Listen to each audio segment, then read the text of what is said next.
everybody, it looks like yesterday when I uploaded this video that many of you weren't able to watch it, so this is just a re-upload to hopefully make it work so you can enjoy the first episode of this Super Mega Baseball series. And keep in mind, I'll be streaming the final games of the tournament later today at 3 o'clock p.m. Central Time.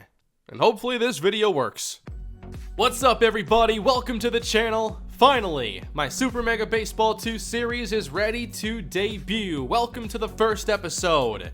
Many of you have been waiting for this, and I've spent a lot of time creating the players, the teams, and this league.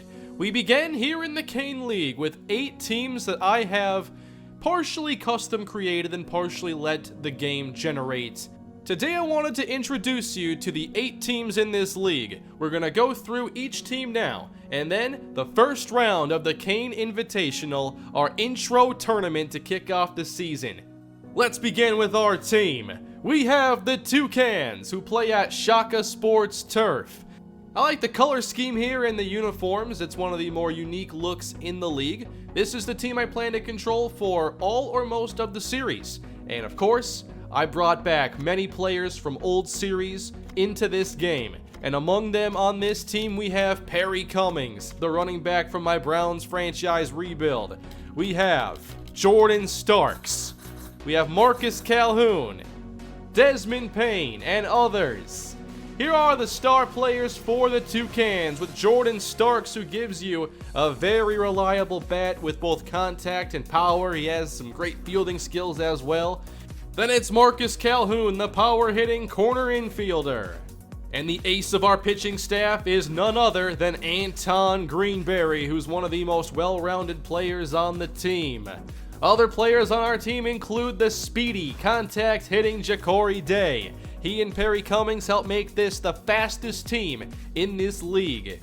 Cummings is actually the fastest player in this entire league. He offers a bit more power than Day and a little less contact.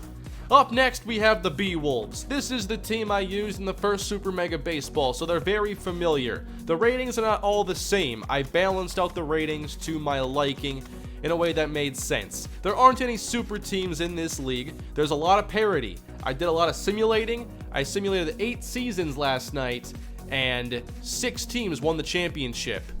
But the team with the most power in their lineup is the B-Wolves, with Lance Adams, Andrew Ross, and Leon Daniels. Then of course one of the best pitchers in the league, Andy McKenzie. Next up we have our third team, the Warhawks. This team has a nice blend of contact hitters and power, and they also have some of the best velocity pitchers in the league. They have another unique look with their sleeveless uniforms. This is their roster with players from my Kalispell dynasty such as Lamar Williams, Rashawn Brooks, and Austin Bradley. And how about Remy John Charles, the father of Kelly John Charles, of Hayden John Charles? He's one of the top power bats for the Warhawks. But there's also Bram Atkinson. He's the hitter to watch out for in this Warhawk offense. Finally, here's their leadoff batter. It's Michael Bell, one of their most well-rounded players with a lot of ability. Up next, the team I had a lot of fun creating, we have the Phantoms, who play in the Motor Yard. They have this unique purple, black, gray, and white look, and their roster has the best contact out of any team. Their pitchers also have the most velocity. One of their top hitters is Kaloa Kanoa. He's a power bat who really doesn't have any weaknesses as a player. Then you have Jackson Taylor, the top contact hitter in the league, but he also brings some power to the table. Then you get one of the best closers in the league, Julio Mariano, who has some of the nastiest pitches in the game. Then we have the Dragons. This team is the worst power hitting team in the league, but they bring in a lot of contact, speed, and they play good defense. And you'll recognize Keaston Holiday on this team along with Cole Bulaga. But one of their top players is their ace pitcher, Deontay Watkins, the lefty. And one of their top hitters, power hitter Tommy Ross. There's also the outfielder, Kiyoshi Tahara, who has one of the better blends of power and speed in the game. Speaking of power and speed, those are 2 things the Raptors have on their team. They are also the top-rated fielding team. On their roster, they have familiar names such as Larry Wilbur and Nataki Mason. One of their top hitters is D.D. Sharp, another player who's very well-rounded. And then the twin brothers, Marcus Gates, an outfielder who hits for contact, and infielder Devin Gates, who's more of a power hitter. They bat back-to-back in the lineup. Next, we have the Chompers. Their top trait is the junk rating for their pitchers, but they're pretty much a balanced roster. Cade Wilson is one of their best batters. He's a contact and speedy player. Then A.J. Ray from my old Raiders franchise. He's the best player in their lineup. But then there's Jamal Henderson, who brings great speed and contact as well. Finally, we round things out with the Razors. They hit for power, but they are the worst contact and the slowest team in this league. They also have the best junk rating for their pitchers, so their skills are all over the place. This roster has Ralph Hendricks and Sonny Archer from past series. But one of their best hitters is Asher Wright, one of the top power hitters in the league. But then there's Antoine Thomas, who also hits for power and has the strongest arm in the outfield. Marcus Bradley finishes things out as their top pitcher. And that will lead us into the series. We're going to begin with a 10-game regular season with the Toucans. But to further introduce you to this league, I thought it would be fun to have a little tournament. A little preseason action here. You're going to see all 8 teams on display today. And we start with the Raptors and the Phantoms. And the first batter of the game is Kaloa Kanoa. High and hard to the deepest part of the park, and he sends it out of here for a solo home run. Welcome to Super Mega Baseball 2 and the Kane League, everybody. We're going through all 4 first-round tournament games today, and tomorrow I'll be streaming the semifinals and the championship game. Here's a hit by Jackson Taylor that's taken away by Devin Gates at third base, an outstanding defensive stop. And then you see their ace, that is Harold Smiley, getting the strikeout. Against T.C. James, he'll get another one here with that 98-mile-per-hour fastball. Facing Marcus Gates later, he's a contact hitter, and he puts this in the outfield with 2 down, giving his brother a chance now with 2 away. Devin Gates hits for more power. He puts this in the air. Some serious hang time here, all the way to the warning track, and this stadium contains it. We'll jump ahead now, bottom 3 with 2 away. Grounder through the left side as the Raptors get a threat here, down 1-0. And Jet Collins, the batter, hard to third base and caught by Vince Jennings. Many of you will recognize Tyrone Brightful here for the Phantoms, and he gets a drive behind this one. And that one's out of here, the second solo home run for the Phantoms. Now keep in mind, every team has their star players. I tried to keep this as even as I could while having every team their own identity. So I hope you enjoy this overall intro as we get familiar with the players. There's a double for Dion Gold, then Vince Jennings, he'll send this into the outfield, and that'll bring home another run. This Phantom offense, I knew they were going to be solid. They have the best contact hitters, but also Kaloa Kanoa, who's got serious power. He homered in his first trip and gets the RBI single this time to make it 4-0. So a nice lead for Harold Smiley, but the Raptors were not going to just give up there as they get a couple base hits in this inning. Then D.D. Sharp, deep to center, way out of here. Wow! Off the batter's eye. That's the furthest home run I've seen in Super Mega Baseball 2, traveling a whopping 473 feet. Just like that, we have a game again. But top 6, here's Vince Jennings. They're trying to cut this off and no one can do it. Jennings rounds first, makes his way to third base. He's in with the 2-out triple. Then the Phantoms pinch hit Tyrone Brightful into the game. And Brightful pops this behind first base and it's caught by Jay Barry. So the Phantoms still up 1, D.D. Sharp up again. Base hit through the left side. They get 2 aboard here in the 7th inning. Then, surprisingly, they bust out the double steal and both runners advance. Collins next pitch. He goes up the middle. It's through and that scores 2. The Raptors from 4-0 make it a 5-4 ball game. This Raptor offense is a serious problem. as Skylar McGuire base hit through the middle. That'll bring home another run, 6-4 Raptors. Can the Phantoms make a late comeback? Jennings back to the pitcher. Morgan Adams the first, that's an out. Then Isaiah Hopkins on the ground to Devin Gates. And the Raptors wrap up this victory. Very impressive game as the Phantoms lose in the first round. But let me know what you think of everything down below in the comments section. I know not every team is filled with players from past series of mine, but I've been thinking about, doing a draft between seasons and giving teams that need some help better players. And that way we can introduce more players from past series of mine. So this is not the end. I wanted to make this a bigger and better series than I did in Super Mega Baseball 1, and I wanted to be creative with it. I hope you enjoy it. Now we're with the Warhawks and the Dragons. Here's a drive from Lamar Williams, but it's caught by Freddie Hopkins out in right field.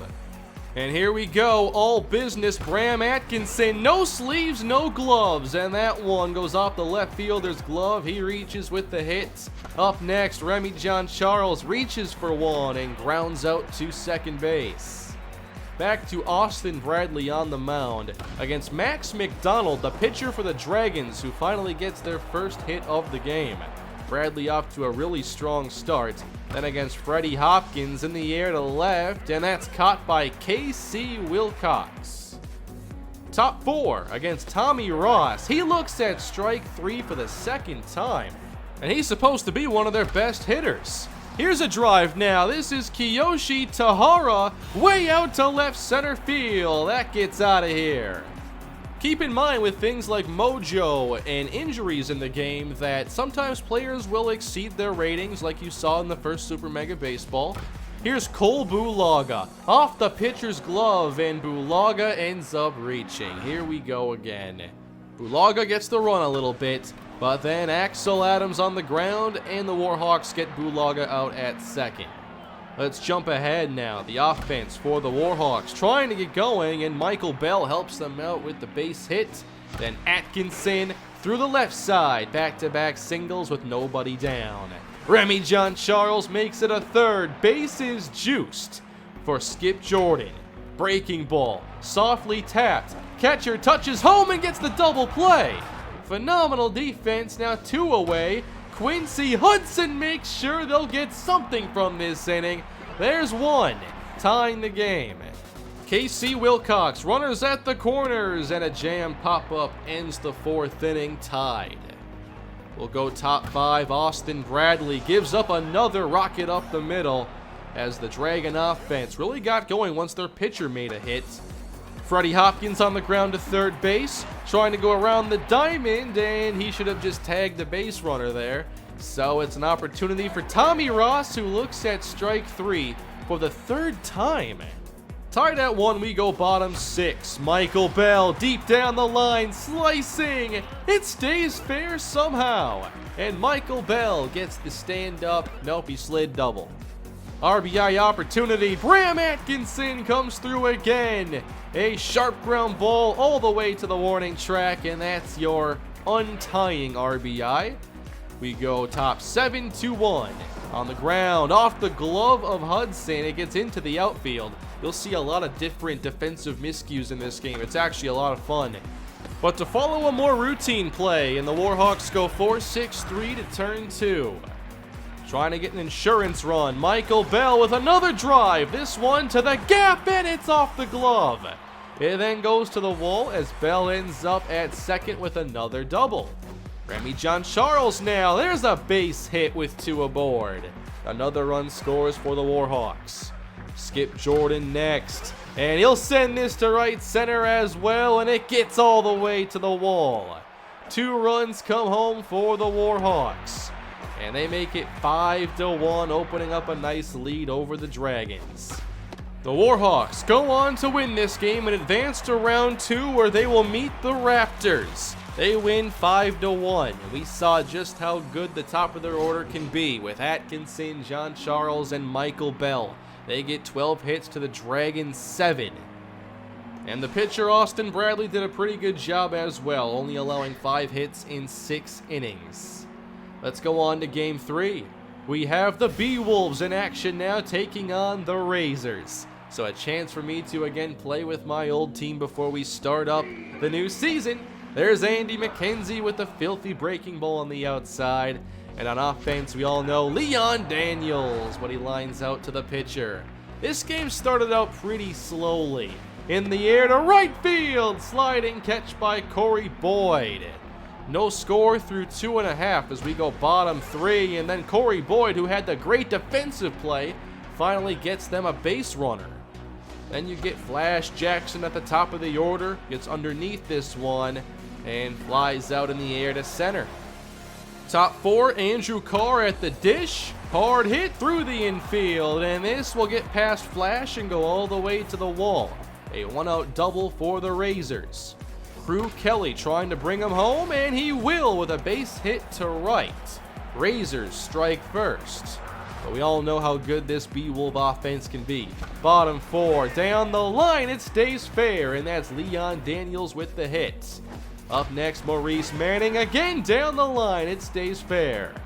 Leon Daniels to third base, Manning wants second. The throw from Antoine Thomas is overthrown, and that allows Daniels to score.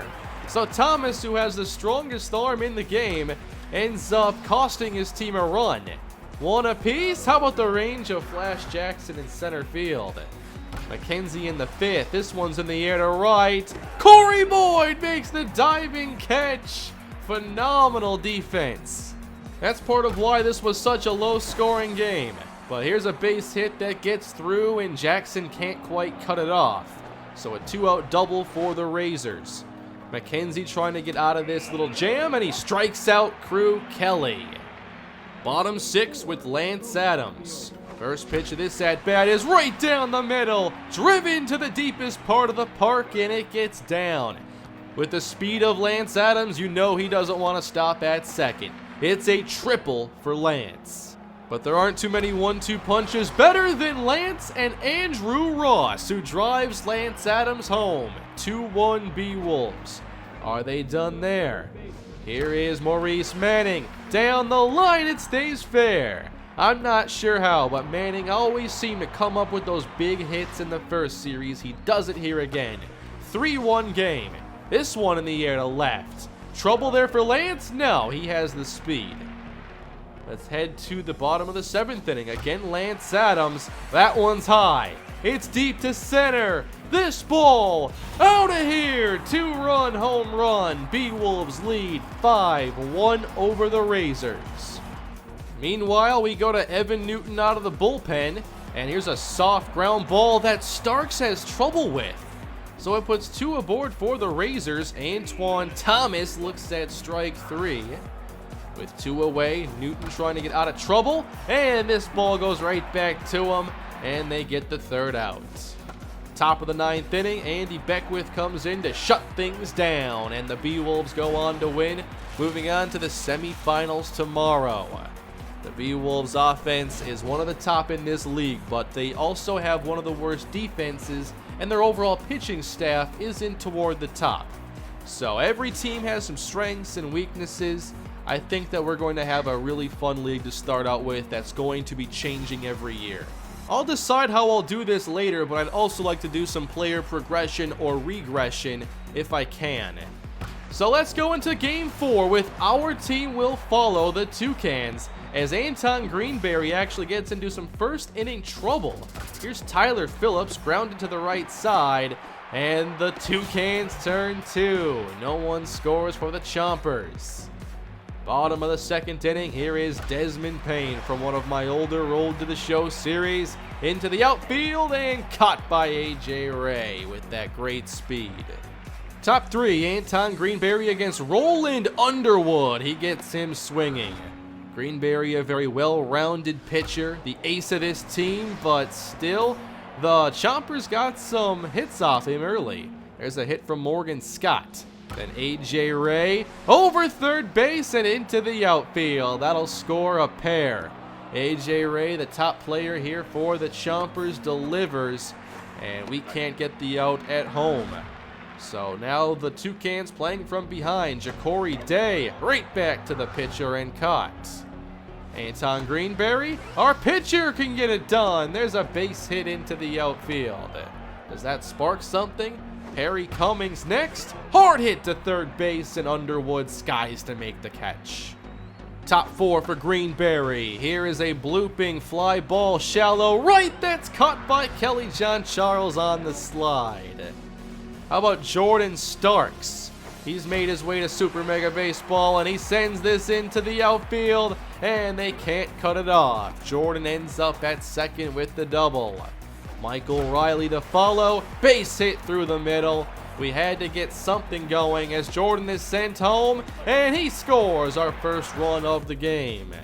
Marcus Calhoun next, and he'll go to left center as Riley rounds second. It's another extra base hit with Riley headed home. Can the Toucans tie the game? Yes! Riley beats the throw and we advance.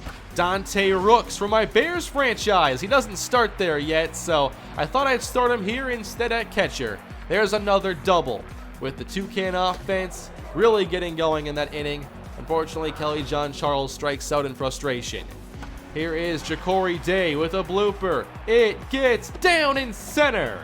And that makes it a 4-run inning for the Toucans. Top 6, Anton Greenberry still going strong, but this is driven deep to right. Morgan Scott makes it a 1-run game. These lineups are so much fun with the various talents you have on each team. I really enjoyed playing these games. AJ Ray later, play made by Starks, but come on, Ray is way too fast. Chompers trying to extend the inning. A soft ground ball hit to Calhoun, barehanded, and the throw is in time. Good defense. Greenberry trying to go as far as he can in this game. Top 7, 2 down. This play gets him through 7 solid innings despite allowing 3 runs. Pat McChesney takes over in the 8th as this is sent out to the gap in left center. Extra base hit for the Chompers with 2 away. So a very key at bat against Tyler Phillips. Down the line, but just foul. 2 strikes to Phillips. McChesney gets him looking for a big strikeout. On to the 9th inning. Same score as Marquise Walker enters to get the save. Starks at short, diving play, but again the speed is too much. Hisashi Ichihara up the middle, and Walker makes the play. They turn 2, and now just 1 out from advancing. It's up to Charles Hart, and he strikes out. The Toucans will advance to play the B-Wolves. And that's your first round of the Kane Invitational. I hope you enjoyed it. Some fun games here, and some really close ones too. I hope you're all looking forward to the rest of this series. I wanted to make this fun and different, and I put a lot of time and effort into getting this league underway. So the Kane League will start up soon. We'll finish out the tournament tomorrow with the live stream, and then we will have regular episodes playing as the Toucans as we continue on, and we'll see where this journey takes us. I'm open to doing things like trades and making moves for various teams. I want this to be a fun series. So leave your feedback down below. Please leave a like if you enjoyed this debut episode, and of course, subscribe to the channel. I'll see you later. Have a great day.